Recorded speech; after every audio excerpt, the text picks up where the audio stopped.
Assalamualaikum warahmatullahi wabarakatuh. Selamat pagi para pecinta tani dimanapun Anda berada. Hari ini saya biasa ya pagi-pagi ini survei.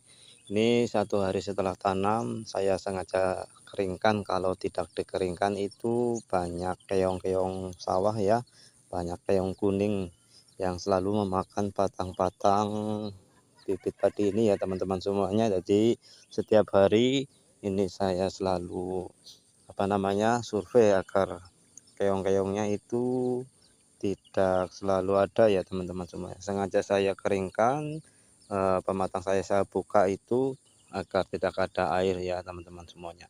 Alhamdulillah 1 hari setelah tanam masih aman ya teman-teman keongnya ya, karena saya juga tak kasih obat keong yaitu namanya Tokiput ya teman-teman semuanya.